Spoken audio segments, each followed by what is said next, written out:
Hello, welcome to this video. This is Chapter 8, AP Chemistry, Bonding and VSEPR. We'll first start off with different bond types.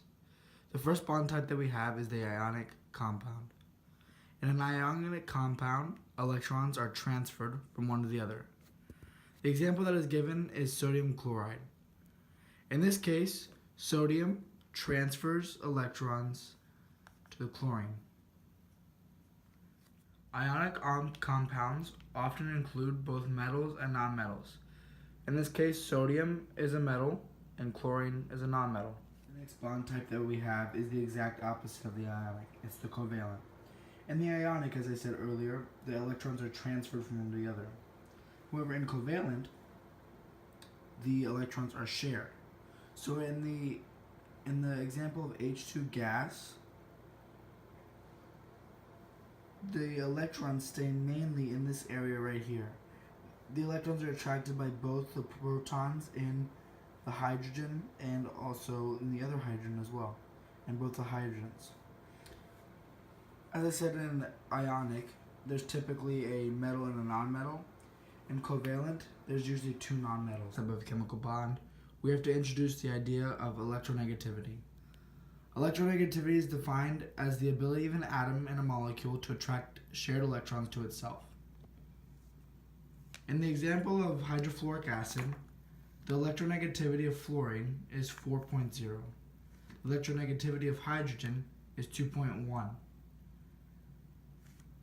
Therefore, the electrons will shift more to the side of fluorine because it has a greater electronegativity. This makes the hydrogen side of the molecule slightly positive, and also the side of the fluorine in the molecule slightly negative. Here's another example of how we can use electronegativity to see where the electrons are going to shift. In hydrochloric acid, contains hydrogen and chlorine. The electronegativity of hydrogen is 2.1. and the electronegativity of chlorine is 3.0. Therefore, the electrons will shift to the side where there is more electronegativity, which is on the chlorine side. This will make the hydrogen side slightly positive, and consequently also the side of the chlorine slightly negative. In electronegativity, there are different numbers that are assigned to each individual element. However, overall, in the periodic table of elements, electronegativity increases as you go up on the periodic table and also as you go right on the periodic table. The highest being fluorine at 4.0 and the lowest being francium at 0.7. We can use electronegativity not only to see where the electrons will shift in a molecule, but also we can use the electronegativity difference to calculate what kind of bond will happen in each molecule. So the first example, electronegativity difference. So we have the example of H2. The electronegativity of one hydrogen, each hydrogen has an electronegativity of 2.1. 2.1 minus 2.1 equals 0. The difference is 0. The scale for covalent electronegativity difference is 0 to 0.5. So therefore, H2 is covalent.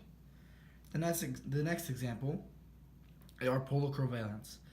The electronegativity difference range for polar covalent is 0.6 to 1.6. So the example for this is is hydrochloric acid. Hydrogen's electronegativity is 2.1 and chlorine's electronegativity is 3.0. So 3.0 minus 2.1 is 0.9, and that's within this range, so it's polar covalent.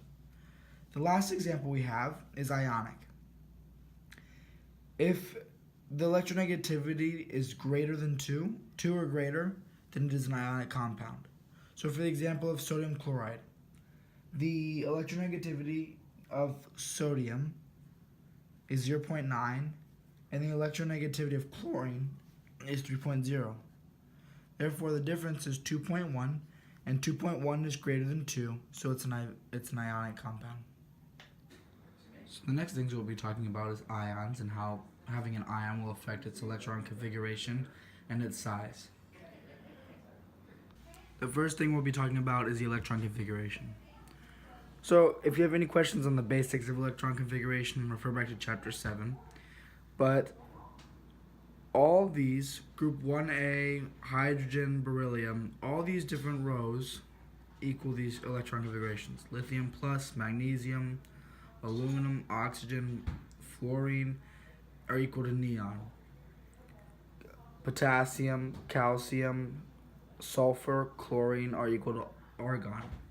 Rubidium, strontium, selenium, bromide are equal to krypton. Cesium, barium, tellurium, iodide are all equal to xenon. All these ions have different effects on the electron configuration. So let's take the example of beryllium. So the normal electron configuration for beryllium is 1s2, 2s2, or you can just put helium 2s2. However, when you make beryllium an ion, where it's beryllium 2+, you're losing 2 electrons. So therefore, you're losing these 2 right here, you're losing those, and you're left with 1s2. When we look at the normal electron configuration of helium, however, it's 1s2. So when we have the ion of beryllium, and we have the normal electron configuration of helium, they're equal.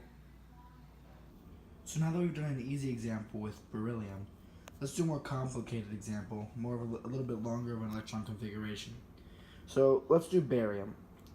So the original electron configuration for barium is 1s2, 2s2, 2p6, 3s2, 3p6, 4s2, 3d10, 4p6, 5s2, 4d10, 5p6, 6s2.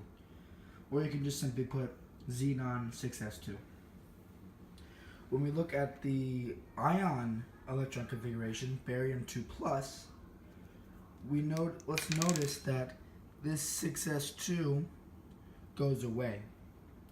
It's losing 2 electrons, which makes this charge 2+.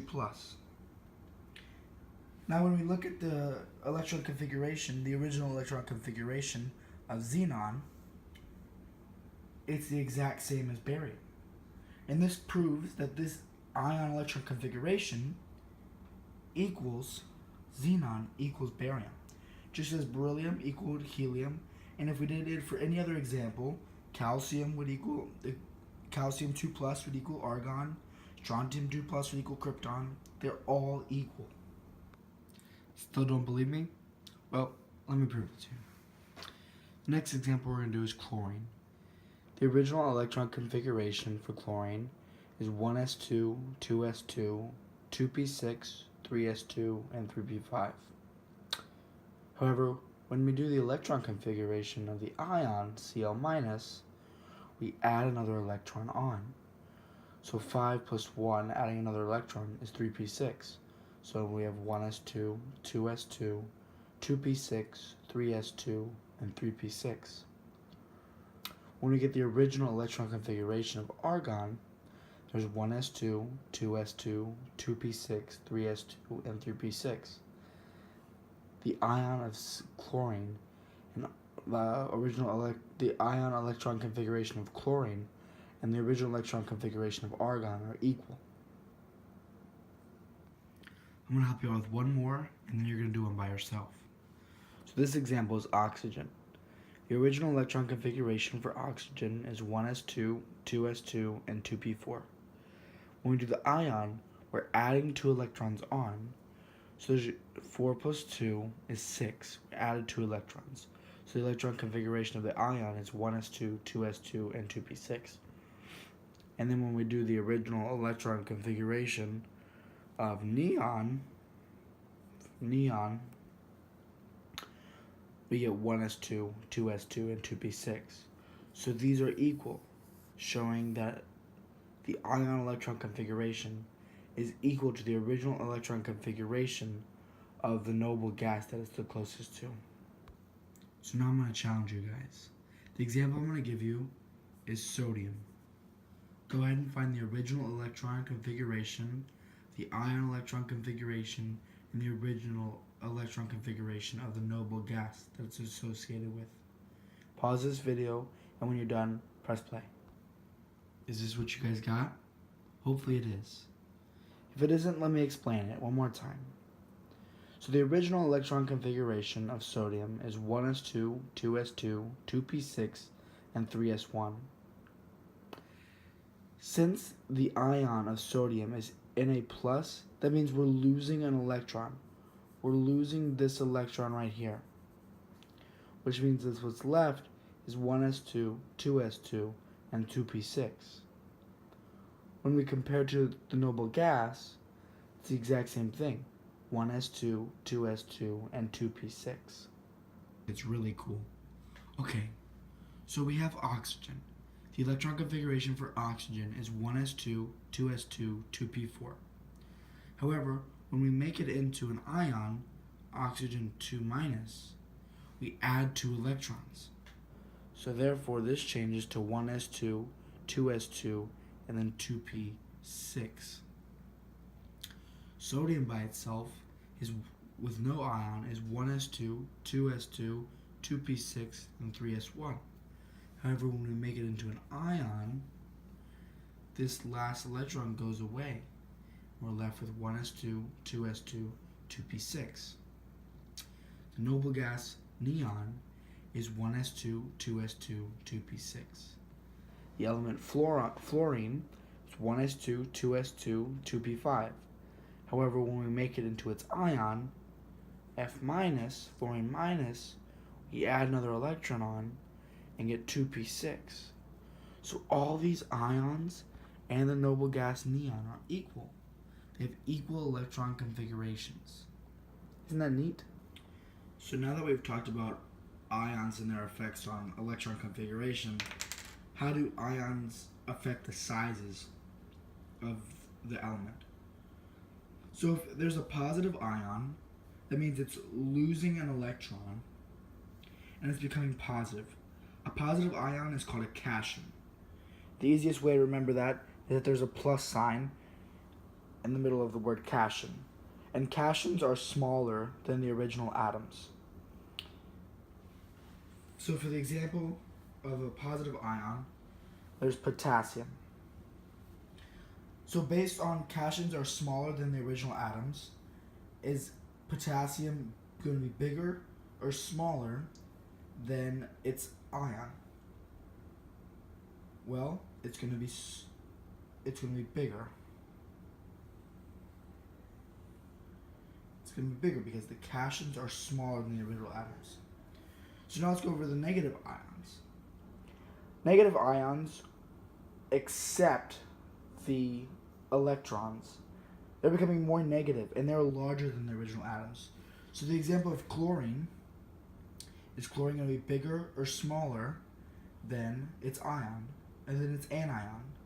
Well, it's going to be smaller. There are trends with the sizes of ions. However, they're only really accurate going vertically.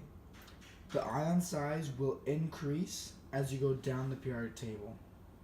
However, horizontally, there's not enough evidence to prove that it goes one way or the other. So, for now, ion size increases as you go down the periodic table. The next topic we're going to be talking about is Lewis structures. The first example we're going to take is hydrofluoric acid. So first, let's count how many valence electrons there are in each. So fluorine has 7 valence electrons and hydrogen has 1 valence electron. When I draw hydrofluoric acid as a Lewis structure, I put a single bond because hydrogen can't take any more. Each single bond represents 2 electrons. So 7 plus 1 is 8, and minus 2, so there's 6 electrons left. Those have to go somewhere. Since fluorine can take more than 2 electrons, not unlike hydrogen, I add electron pairs. So hydrogen has 2 electrons because that's all you can have. Fluorine, however, there's something called the octet rule. He can take 8 electrons. So there's 2 in this single bond, 4, 6, and 8. Let's move on with the next problem. The next one is N2. Each nitrogen has 5 valence electrons. When I draw with a single bond, there's 2 electrons there. So 5 plus 5 minus 2 equals 8. There's 8 electrons left. So when I draw it, the only way that I can really do this is by drawing a triple bond. So in a triple bond, it consists 3 single bonds. So 2, 4, 6, and then I have to add 2 other electrons because of the octet rule. So 2, 4, 6, 8 electrons for this nitrogen, and 2, 4, 6, 8 electrons for this nitrogen. So here's the next one, ammonia, NH3. When you first calculate it, nitrogen has 5, and hydrogen has 1. However, there are 3 hydrogens here. So 5 plus 3 times 1 is 8. When I draw it, I draw 3 single bonds because there are 3 hydrogens, and each single bond is 2 electrons, so 2, 4, 6. 8 minus 6 is 2 electrons left, 2 valence electrons left. And since hydrogen, as I mentioned up here in the hydrofluoric acid, hydrogen can only have 2. So hydrogen's filled here, so none of these hydrogens can take any more. However, since there's the octet rule, nitrogen has to have more electrons. Nitrogen, all these have to have 8 electrons. So 2, 4, 6, 8. So now let's move to a little bit more complicated Lewis structures. So for this one, CH4, carbon has 4 valence electrons and hydrogen has 1. But since there are 4 hydrogens, you multiply that 1 times 4, so 4 plus 4 equals 8. When I draw the Lewis structure, there's 2, 4, 6, 8 electrons. We had 8 over here, so this does not change. This is the correct Lewis structure. So here's the next one, carbon tetrafluoride. Carbon has 4 valence electrons, and fluoride has 7 valence electrons. Since there are 4 fluorides, you multiply 7 times 4. 4 plus 28 equals 32. When I draw the Lewis structure, we have 2, 4, 6, 8 electrons. 32 minus 8 equals 24. There's 24 electrons left. So on each of these fluorides, we put 2, 4, 6, 8. That completes the octet rule. 2, 4, 6, 8 completes the octet rule. 2, 4, 6, 8 completes the octet rule. And 2, 4, 6, 8 completes the octet rule. For carbon, we have in the single bonds, we each have, in each single bond, there's 2 electrons, so 2, 4, 6, 8. That completes the octet rule as well. So in total, 8 plus 8 plus 8 plus 8 equals 32, which was our original number here. So this next one's a little bit tricky, nitrogen monoxide. So for this one, it's an ion. There's a plus sign. So nitrogen has 5 valence electrons and oxygen has 6. However, when we have this plus sign, that means we've lost an electron. So 5 plus 6 minus 1 equals 10. So when I draw the Lewis structure, nitrogen and oxygen, there's 2 electrons here. That means we have 8 electrons left.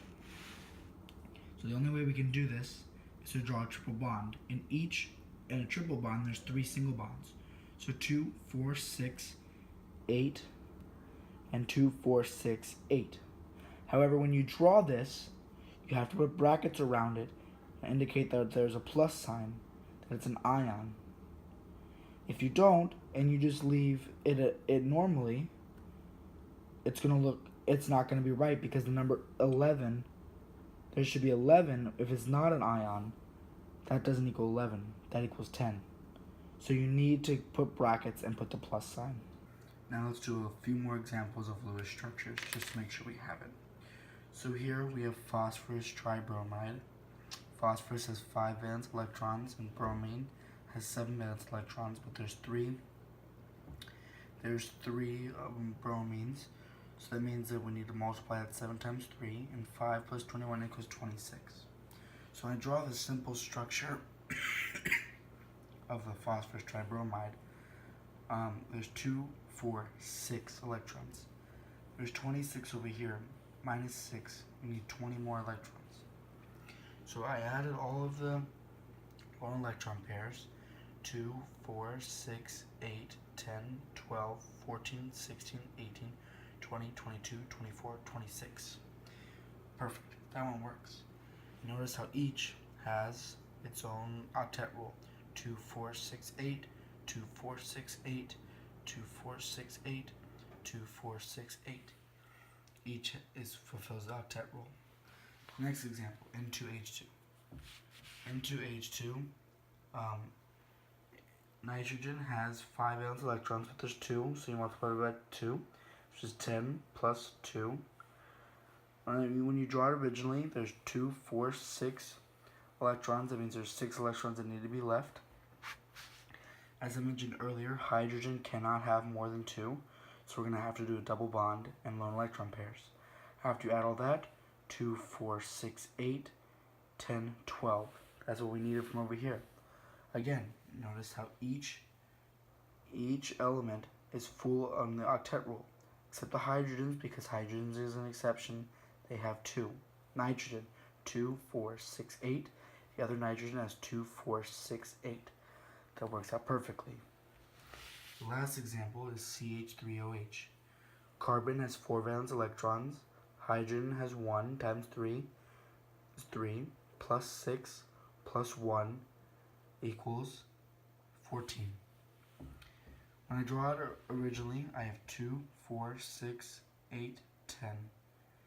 We had 14 minus 10, because we have 4 electrons left. 2, 4, 6, 8, 10, 12, 14.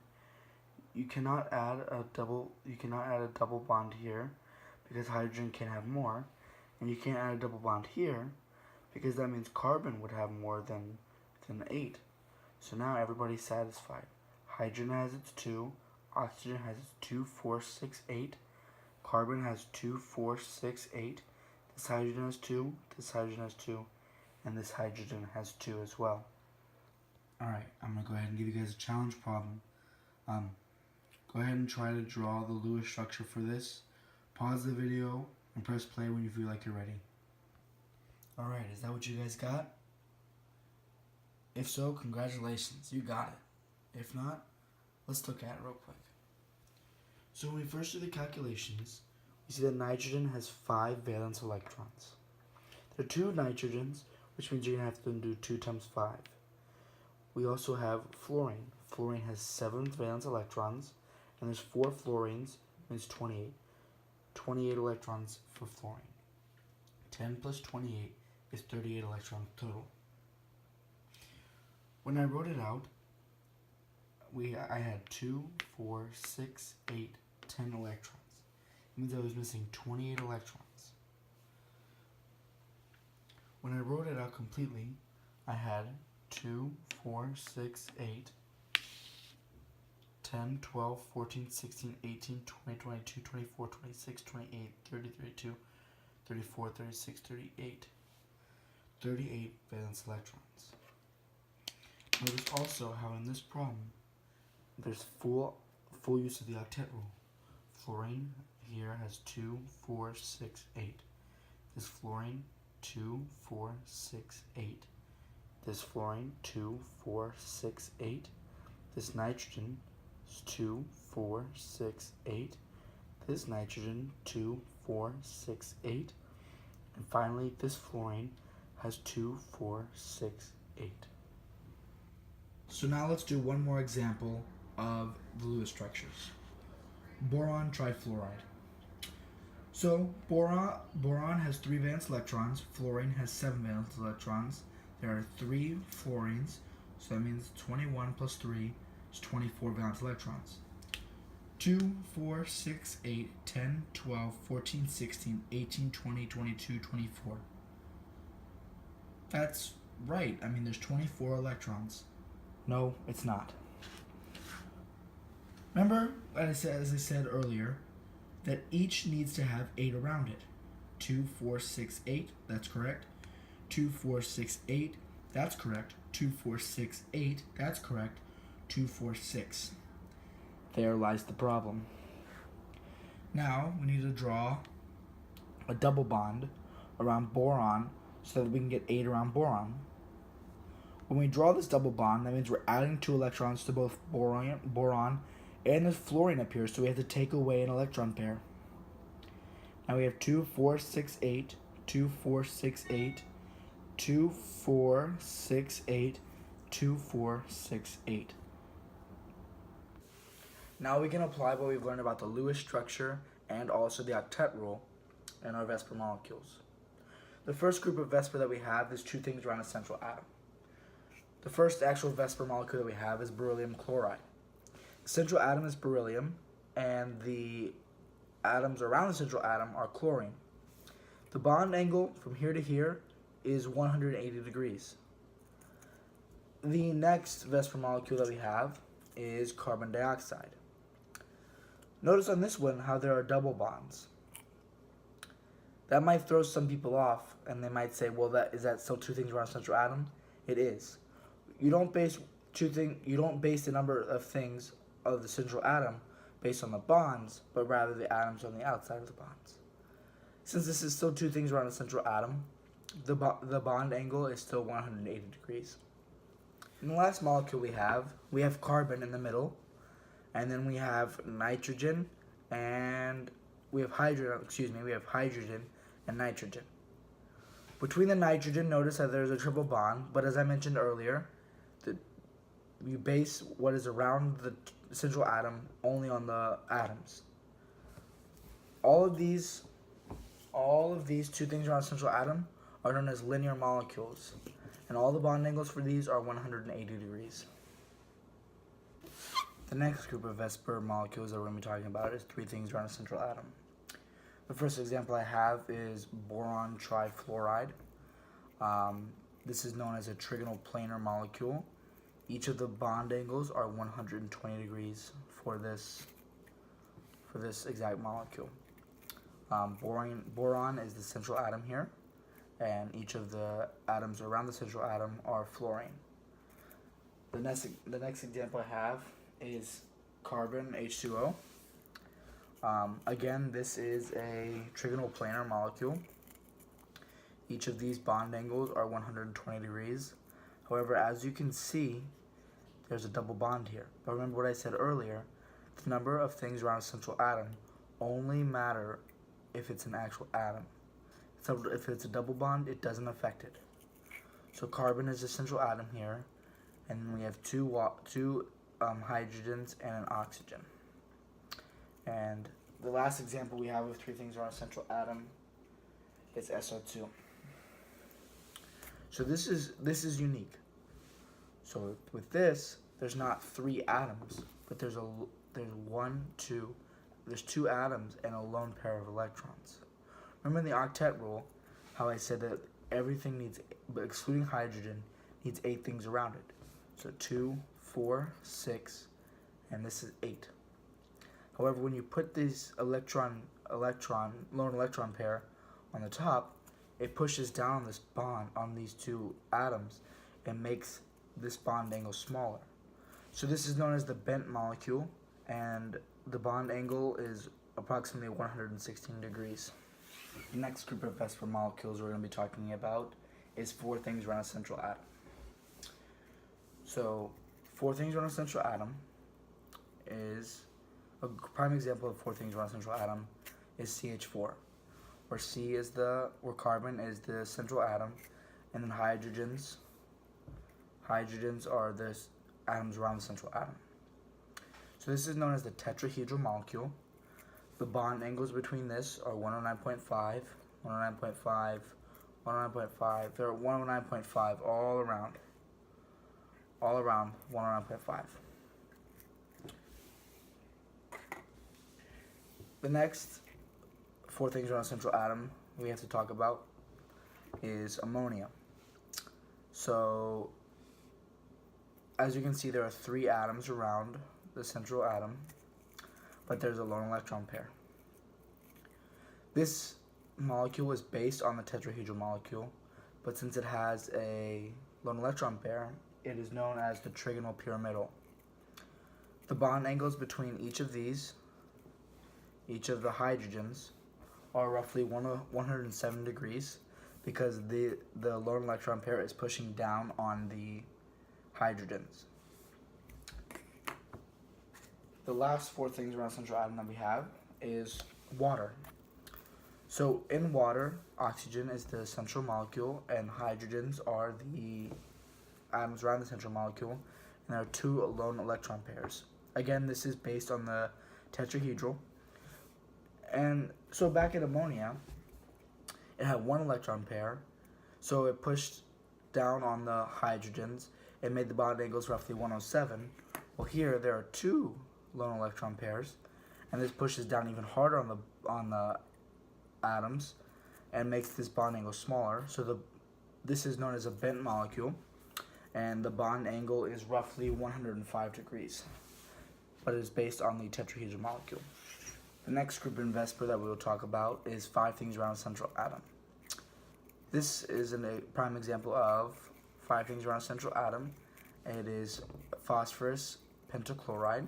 The central atom is phosphorus, and the atoms around it are chlorine. As you can see, this is known as the trigonal bipyramidal.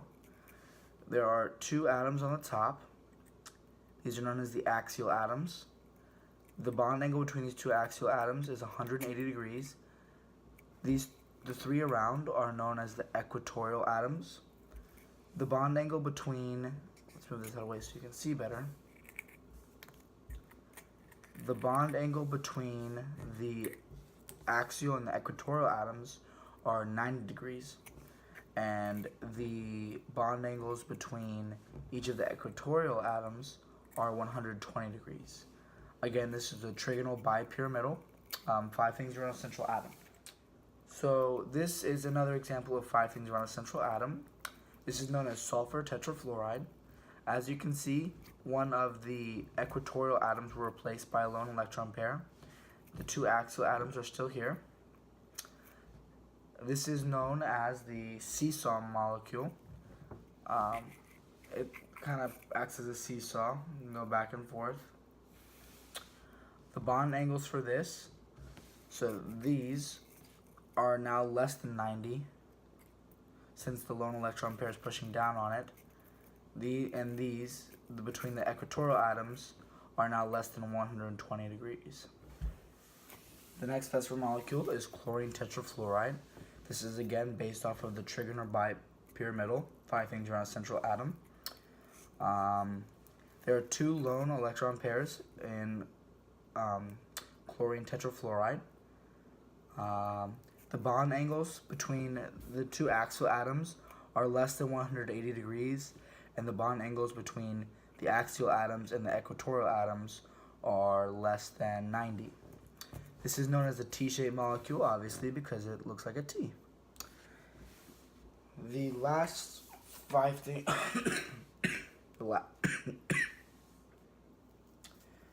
The last of the 5 things around central atom is xenon difluoride. As you can see, there are 3 lone electron pairs. The lone electron pairs have replaced all of the equatorial atoms, so now only the axial atoms are left.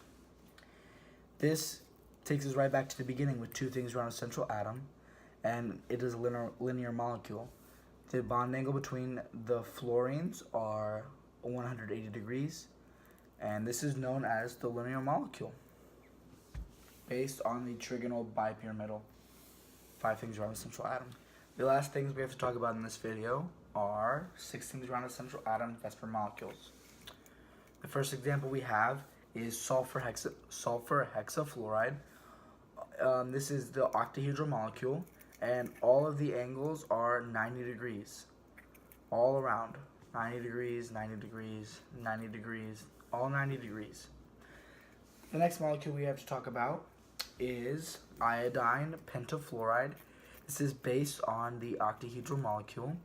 However, one of the atoms was replaced by a lone pair of electrons, and as I mentioned earlier, this pushes down on the atoms, making these angles less than 90 degrees. All these angles are now less than 90 degrees. This is known as the square pyramidal molecule, and it is based on the trigonal bipyramidal. Not trigonal bipyramidal, the octahedral molecule.